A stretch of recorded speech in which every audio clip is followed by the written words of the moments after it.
मैं दुल्हन बनी बैठी थी, शोहर कमरे में आया और उसने मेरे मुंह पर एक थप्पड़ मार दिया और फिर खुद ही मेरे पैर पकड़कर माफी मांगने लगा। मैंने वजह पूछी तो कहने लगा, हमारे खानदान पर किसी की बददुआ है, इसलिए हमारे यहाँ जिसकी भी बीवी हसीन होती है वहां कुछ ऐसा हो जाता है कि चंद दिन में ही घर उजड़ जाता है। इसीलिए मैंने तुम्हारे मुंह पर थप्पड़ मारा है ताकि हमें किसी की बददुआ ना लगे। तुम बहुत हसीन हो, तुम हर वक्त अपना मुंह छुपा कर रखना, मुझसे बिला वजह लड़ती रहना, वरना अच्छा नहीं होगा। मैं भी उनकी बात समझ गई और हर वक्त लड़ने का नाटक करती रहती। लेकिन जब मुझे पता लगा कि मैं उम्मीद से हूँ, उस दिन मुझे याद ही नहीं रहा और मैं अच्छे से तैयार होकर प्यार से अपने शोहर का इंतजार करने लगी। और फिर जैसे ही मेरा शोहर घर आया, मेरे तो होश उड़ गए जब उसने, मेरा नाम गुल है और मेरी उम्र 20 साल है। हम लोग पीछे से कबायली हैं। अब तो हम शहरों में आबाद हो चुके हैं, मगर अभी भी हमारे बहुत से रस्मों रिवाज, हमारी दुश्मनियां इसी तरह से चल रही हैं। हमारे यहाँ अब तालीम तो कुछ आम हो चुकी है, मगर जो चीजें नस्ल दर नस्ल चली आ रही हैं वो इसी तरह बरकरार हैं। हमारे घर में मेरी 2 फूफियां अभी तक कंवारी बैठी थीं। मैंने बचपन से ही उनको ऐसे ही देखा था। वो बेचारियां एक कमरे में बैठी सिलाई कढ़ाई करती रहती थीं।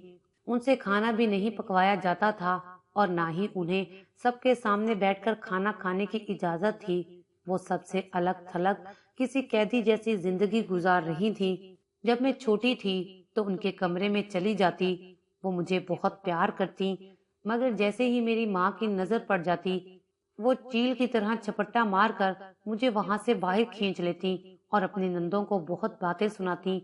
वो बेचारियां मुजरिमों की तरह सर झुकाए सब सुनती जाती। जब मैं कुछ बड़ी हुई तो खुद ही उनके कमरे में जाना छोड़ दिया, मगर उनके कमरे की खिड़की से अक्सर मैं उन्हें देखती रहती और मेरे दिल में उनके लिए हमदर्दी बढ़ती जाती। मगर अब अम्मा की मार के खौफ से मैं उनके पास नहीं जाती थी। मुझे हमेशा से तजस्सुस रहता था कि उनसे ऐसी कौन सी गलती हो गई है जिसकी सजा में वो इस तरह से जिंदगी गुजार रही हैं। जैसे जैसे मैं बड़ी होती जा रही थी, मेरे दिल में भी ये खौफ बढ़ता जा रहा था कि मुझे भी अपनी फुफ्फों जैसी जिंदगी ना गुजारनी पड़े। एक दिन मेरी खाला दूसरे शहर से हमारे घर आई हुई थी। रात के वक्त अम्मा और खाला आपस में बातें कर रही थी। रात काफी हो चुकी थी और वो यही समझी कि मैं सो गई हूँ, मगर मैं जाग रही थी। अचानक मेरी फुफ्फो का मौजू निकल आया। अम्मा ने खाला से कहा, रेशमा, मुझे गुल के लिए बड़ा खौफ आता है। तुम्हें तो पता है मेरी दोनों नंदे कैसी जिंदगी गुजार रही हैं। उनके लिए ये उम्र कैद घर के बड़ों ने ही तजवीज की थी। जानती हो तुम, जिस दिन उनकी बारात आई थी उसी दिन रास्ते में खानदानी दुश्मनी निकालने के लिए उनके जवान दूल्हे, जो आपस में भाई भी थे, मार दिए गए और जो बाराती साथ थे वो दोनों दुल्हाओं की लाशों के साथ वापस पलट गए। उफ, क्या कयामत का दिन था। लड़कों की मां रोती पीटती यहाँ आई और इन दोनों के सरों पर खाक डालकर सफेद चादर डाल गई और यूं ये मनहूस करार देकर सारी जिंदगी के लिए बिन बेआई बेवाएं ठहरा दी गई। मुझे तो वो घड़ी कभी नहीं भूलती। मेरी गोद में जब से गुल आई है, मैं तो इसे इन मनहूसों के साए से भी दूर रखने की कोशिश करती हूँ। ऐसा ना हो कि इनका मनहूस साया मेरी बेटी की खुशियों को निगल जाए। मैं ये सब सुनकर अंदर से लरज रही थी कि मैं किन लोगों में पैदा हो गई हूँ। ये तो अपनी ही बेटियों को ऐसी ऐसी खौफनाक सजाएं देते हैं। मेरी नजरों के सामने उन दोनों उढेर उम्र औरतों के चेहरे घूम गए जिन्होंने अपनी जवानी के सुनहरे दिन और रात इस नाकर्दा गुनाह की सजा के तौर पर एक कमरे में अछूतों की तरह गुजार दिए। वो जुर्म जो उन्होंने किया ही ना था, मगर फिर भी वो मुजरिम ठहराई गई।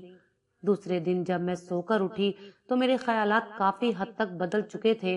मुझे अपनी फुफियों से शदीद हमदर्दी हो रही थी। वो बेचारियां मेरी माँ से भी उम्र में कम थीं, मगर अब देखने में बूढ़ी औरतें लगती थीं।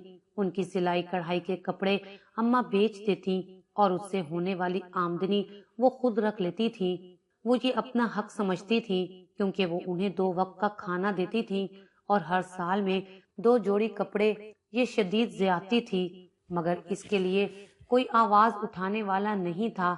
اب میں اکثر اماں کے پیسے اٹھا لیتی اور پھپھیاں جو اب بیمار بھی رہنے لگی تھیں انہیں دوائی وغیرہ لا دیتی۔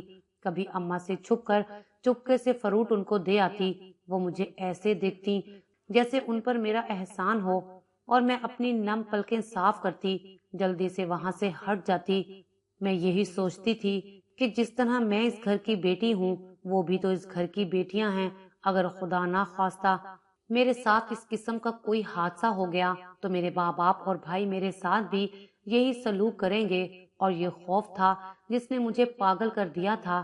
اس سب کے علاوہ بھی میں یہ دیکھتی تھی کہ ہمارے خاندان میں اس قسم کی کئی مثالیں موجود تھیں۔ میں کبھی تو بہت افسردہ ہو جاتی تھی۔ اب میری عمر بھی شادی کی ہو گئی تھی اور میرے لیے بہت سے رشتے کے پیغامات آ چکے تھے۔ اماں اور ابا بھی کسی بھی رشتے کو ہاں کر سکتے تھے۔ ہمارے ہاں شادیاں اپنے ہی قبیلے والوں میں کی جاتی تھیں۔ اب یہ بھی تھا کہ سب دور قریب آباد تھے۔ کچھ لوگ رزق کی تلاش میں کافی دور بھی چلے گئے تھے، مگر یہ بات تو حتمی ہوتی تھی کہ شادی اپنے ہی لوگوں میں کرنی ہے۔ اسی طرح میرے لیے بھی کچھ دور کے رشتے بھی آئے تھے جن سے کم از کم میں واقف نہیں تھی، مگر وہ لوگ بھی ہمارے قبیلے کے ہی تھے۔ میری خواہش تھی کہ میری شادی اسی علاقے میں نہ ہو، اس لیے مجھے لگتا تھا کہ جو لوگ یہاں سے دور کے علاقے میں رہتے ہیں وہ شاید کچھ بدل گئے ہوں گے۔ پھر جب میرے لیے دوسرے شہر سے آیا ہوا رشتہ منظور کر لیا گیا تو میں کافی خوش ہو گئی، مگر جب سے رشتہ طے ہوا تھا اماں نے تو مجھ پر پہرے ہی بٹھا دیے تھے۔ مجھے پھپھیوں کے کمرے کے پاس سے بھی نہیں گزرنے دیتی تھی۔ مجھے بہت دکھ ہوتا تھا، مگر جب کہ میں اس گھر سے رخصت ہونے والی تھی تو میں اماں کو بھی اپنی ذات سے کوئی دکھ نہیں دینا چاہتی تھی۔ دیکھتے ہی دیکھتے یہ 2 ماہ گزر گئے اور میری شادی کا دن آ پہنچا۔ ہمارے ہاں بارات صبح ہی روانہ ہو جاتی تھی اور دوپہر تک دلہن کو لے کر واپس بھی چلے جاتے تھے۔ میری بارات بھی روانہ ہو چکی تھی۔ یہاں میری ماں نے بارات اور دولہے کا صدقہ کالا بکرا کاٹ کر دیا۔ سبھی بہت بے چین تھے کہ کہیں کچھ نہ ہو جائے۔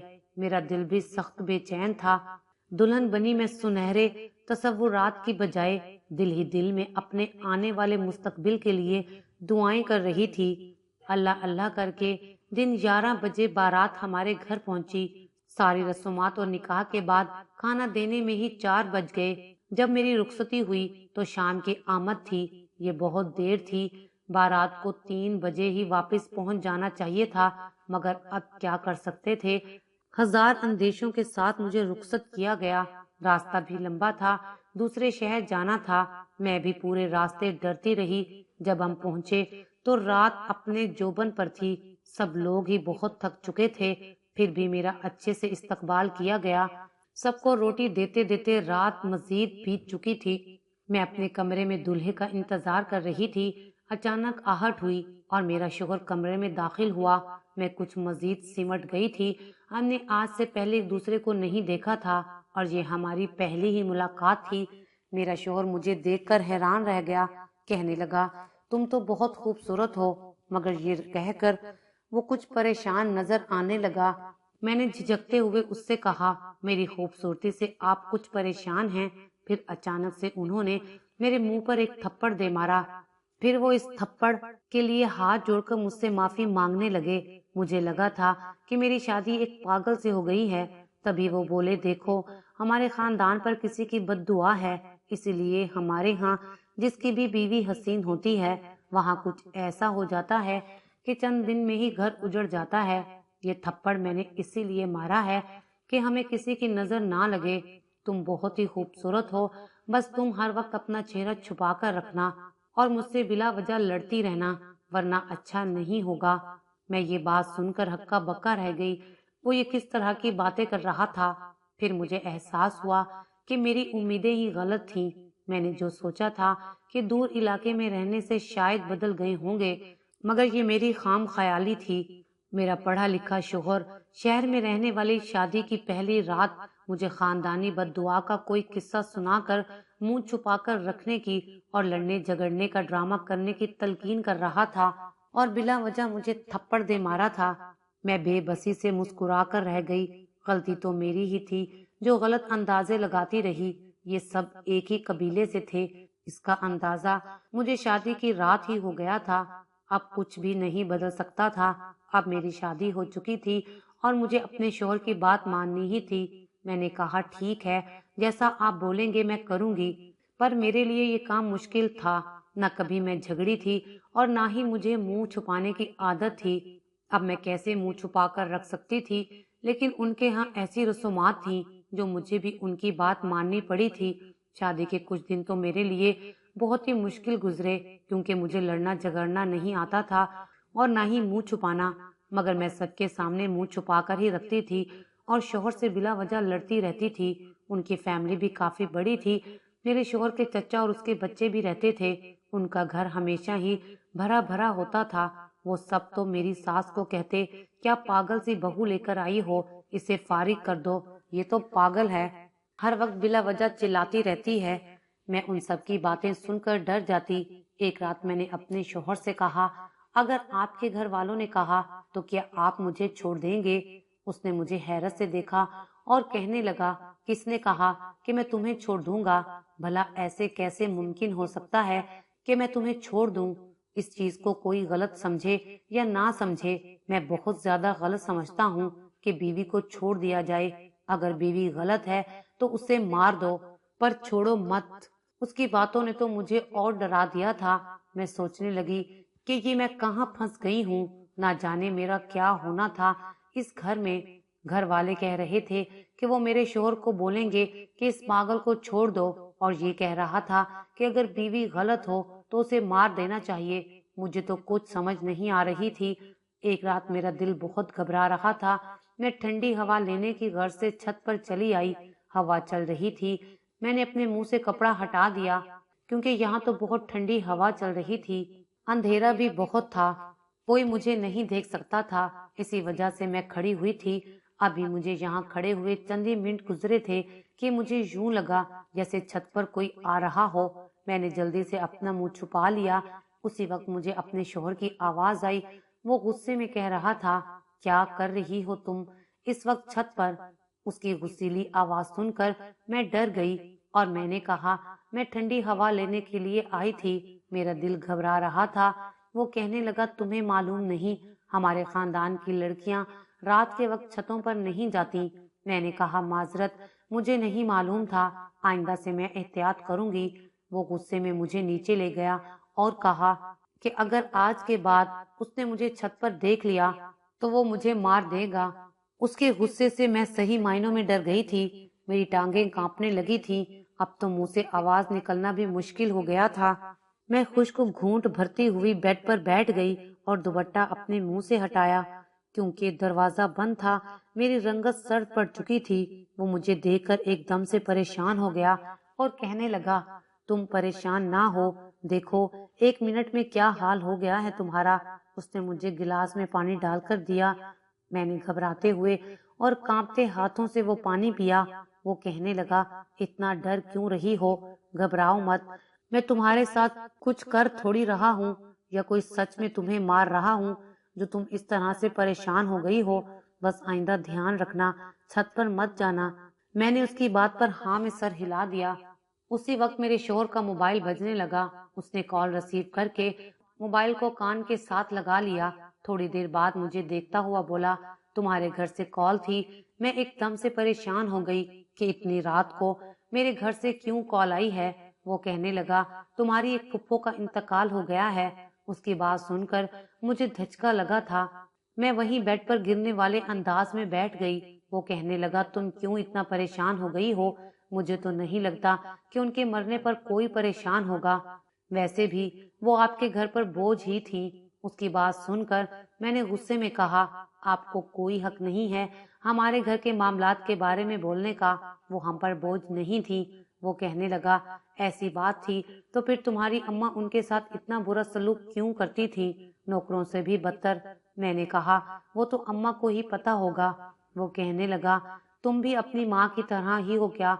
मैंने नफी में सर हिला दिया और कहा, मैं तो अपनी फुफ्फियों का ख्याल रखती थी। जहाँ तक मुमकिन होता मैं उनके लिए सब कुछ करती थी, पर मैं अपनी माँ से बिल्कुल मुख्तलिफ हूँ। मैंने अपने आंसू साफ किए। वो मेरे पास बैठा और कहने लगा, तुम बहुत अच्छी हो, तुम कुछ भी नहीं जानती हो। मैंने उसे हैरानगी से देखा। वो मुझे क्यों अच्छी कह रहा था। मैं तो अपनी फुफ्फियों का ख्याल रखती थी, इसमें अच्छाई वाली कौन सी बात थी। वो मुझे कहने लगा, जब तुम अपने मेके जाओगी उधर भी अपना मुंह छुपा कर ही रखोगी। मैंने कहा, वहां मैं क्यों मुंह छुपा कर रखूंगी। वो कहने लगा, जितना कहा जाए उतना ही किया करो। मैं तुम्हारा बाहर इंतजार कर रहा हूँ, जल्दी तैयार होकर आ जाना, फिर चलते हैं। मैंने शुक्र किया कि अब इसने ये नहीं कहा कि हमारे यहाँ लड़कियां फोटकियों पर नहीं जाती। दिन गुजरने लगे, मैं अपने मेके से वापस आ गई। वहां पर सबने मुझसे पूछा कि तुम मुंह क्यों छुपा कर रखती हो। मैंने कहा कि वैसे ही मुंह छुपा के रखती हूँ, कोई खास वजह नहीं है। मैंने अपनी माँ से पूछा कि उनके खानदान को बद्दुआ है क्या। माँ कहने लगी, ऐसा तुम्हें किसने कहा, ऐसा तो कुछ भी नहीं है। मैंने अम्मा को मजीद कुछ ना बताया कि मैं मुंह किस वजह से छुपाती हूँ, वरना माँ ने बाल की खाल निकाल देनी थी। और मुझे हैरत थी कि मेरे शोहर ने मुझसे ऐसा क्यों कहा कि उनके खानदान को बद्दुआ है। मैं तो मुंह छुपा छुपा कर अब थक गई थी। मजीद ये ड्रामे मुझसे नहीं हो रहे थे। मैं अब क्या करती और क्या ना करती, कैसे अपने शोहर से पूछती। फिर सोचती कि अपने शोहर से पूछूंगी तो उसने ये कह देना है कि तुम्हारी अम्मा को नहीं मालूम इस बारे में। फिर मैं क्या करूंगी। अब मैं ना ही खामोश रह सकती थी और ना ही बोल सकती थी। ना जाने क्या हो गया था मुझे, यूं लगा जैसे जुबान को ताला लग गया हो। एक दिन मेरी नंद अपने ससुराल से आई हुई थी। मुझे लगा था कि उनके खानदान की सारी खूबसूरत लड़कियां मेरी तरह ही मुंह छुपा के रखती होंगी, पर वो तो बहुत प्यारी थी और उसने अपना मुंह भी नहीं छुपाया हुआ था। मुझे हैरत हुई, वो भी तो इसी खानदान की थी, फिर सिर्फ मैं ही क्यों मुंह छुपाऊं। और अब मैं इतनी भी ज्यादा प्यारी नहीं थी कि मैं ही पागलों वाली हरकतें करूं, मैं ही शोहर से झगड़ती रहूं, बाकी सब खुशी खुशी से रहें, बस मैं अपना मुंह छुपाती फिरूं। ऐसा कैसे चलेगा। रात के वक्त मेरा शोहर कमरे में आया तो मैं तपी पड़ी थी। मैंने गुस्से में कहा, आपकी तो कोई बहन अपना चेहरा नहीं छुपाती और ना ही आपके घर में कोई औरत मुंह छुपाती है, फिर आपने मुझे ही क्यों छुपाने का कहा है। और ऊपर से लड़ने झगड़ने वाला ड्रामा अलग से करवा रहे हैं। वो कहने लगा, तुम तो हो ही बहुत प्यारी। वो बात को मजाक में टालना चाहता था। मैंने गुस्से में कहा, आप सीधी सीधी बात बताएं, मुझे नहीं पता। वो कहने लगा, चुप कर जाओ, कितना बोलती हो तुम। जब एक दफा बता दी बात तो फिर पीछे क्यों पड़ गई हो। मुझे आदत नहीं है अपनी बात दोहराने की। वो गुस्से में कहकर चला गया। वो मुझसे कुछ तो छुपा रहा था, लेकिन क्यों, आखिर ऐसा क्यों कर रहा था मेरे साथ। पर अब मैं क्या कर सकती थी, आखिर शोहर था, उसकी बात तो माननी ही थी मुझे। एक दिन अचानक मेरी तबीयत खराब हो गई। सारा दिन तबीयत खराब रही। मेरा शोहर घर पर नहीं था, इसी वजह से मैंने किसी को कुछ नहीं बताया। मैं सीढ़ियों से उतर रही थी, मेरा सर चकराया। इससे पहले कि मैं गिरती, मेरी सास ने मुझे पकड़ लिया और कहने लगी, क्या हो गया है तुम्हें बहू, ध्यान से चलो। मैंने अपनी सास को बताया कि मेरी तबीयत ठीक नहीं है, सारी सूरत हाल से आगाह किया। मेरी सास मुझे अस्पताल ले गई, पर जब अस्पताल से आई तो मेरे पैर ही जमीन पर नहीं लग रहे थे।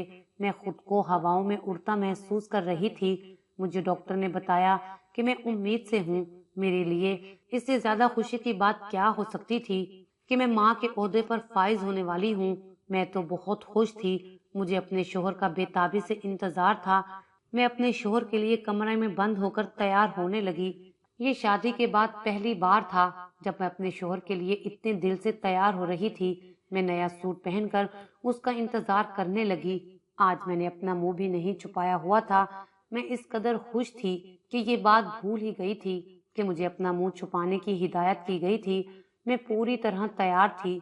ना जाने क्या हुआ, जैसे ही मेरा शोहर घर में दाखिल हुआ, मुझे देखते ही कमरे में आने का इशारा करने लगा। मैं घबराती हुई उसके पीछे कमरे तक जा पहुंची। जब तक मैं कमरे में आई, मैंने अपनी घबराहट पर काबू पा लिया था। इससे पहले कि वो कुछ बोलता, मैंने कहा, मैं कैसी लग रही हूँ। वो कहने लगा, मेरी बात का असर नहीं होता तुम पर। मैंने तुम्हें क्या कहा था। मैंने कहा, क्या मतलब। वो कहने लगा, जब मुंह छुपाने का कहा था तो फिर मुंह क्यों नहीं छुपाया, और आज इतना तैयार किस खुशी में हुई हो। मैंने कहा, इतना तो मैं जानती हूँ कि आपके खानदान में ऐसी कोई बद्दुआ नहीं है, फिर ना जाने क्यों आप मेरे साथ ऐसा कर रहे हैं। वो कहने लगा, जानना चाहती हो मैं ऐसा क्यों कर रहा हूँ। तुम्हारे साथ। उसकी बात सुनकर मैंने कहा, हाँ बिल्कुल, आखिर मुझे भी तो वजह बताएं कि किस वजह से मुझे इतना जलील कर रहे हैं। वो हंसता हुआ कहने लगा, तुम्हें अपनी इज्जत बचाना जिल्लत लग रही है, पर तुम मेरी इज्जत हो। जानती हो, जब मैं कॉलेज में पढ़ता था तब मुझे एक लड़की से मोहब्बत हो गई थी और वो बहुत ज्यादा प्यारी थी। वो पर्दा करती थी, कभी उसे किसी ने नहीं देखा था। मुझे वो बहुत पसंद थी। एक दिन वो मुझे कमरे में अकेली मिली। मैंने उससे अपनी मोहब्बत का इजहार किया तो वो कहने लगी, तुम जैसे लड़कों को मैं अच्छे से जानती हूँ, कम से कम निकाब में छुपी लड़कियों को तो छोड़ दिया करो। वैसे भी मैं तुम्हारे काबिल नहीं हूँ, क्योंकि मैं किसी की अमानत हूँ और मैं इसमें खयानत नहीं करना चाहती। जानती हो, उसने आखिर लफ्ज मुझे क्या कहा था कि अगर तुम्हारी बीवी भी खुद को दुनिया के हर मर्द से छुपा कर रखेगी तो यकीन मानो, जब जब तुम उसे देखोगे तो तुम्हें उससे बहुत मोहब्बत होगी। हर बार तुम्हें अपनी बीवी से मोहब्बत होगी। बस उसे दुनिया के बाकी मर्दों से छुपा कर रखना। तब मैंने उस लड़की से माजरत कर ली और फिर कभी उसे आंख उठाकर नहीं देखा। मैं हैरानगी से उसकी बातें सुन रही थी। आज मुझे एहसास हो रहा था कि वो बहुत अच्छा इंसान है। मैंने कहा कि मैं वादा करती हूँ आइंदा से कभी कुछ ऐसा नहीं करूंगी कि कोई मुझे देख सके। फिर मैंने शर्माते हुए उसे बताया कि आप बाबा बनने वाले हैं। वो एकदम खुश हो गया और उसकी खुशी की इंतहा ना रही। मैं उस दिन के बाद से खुद को हर किसी की नजरों से बचाकर रखती हूँ।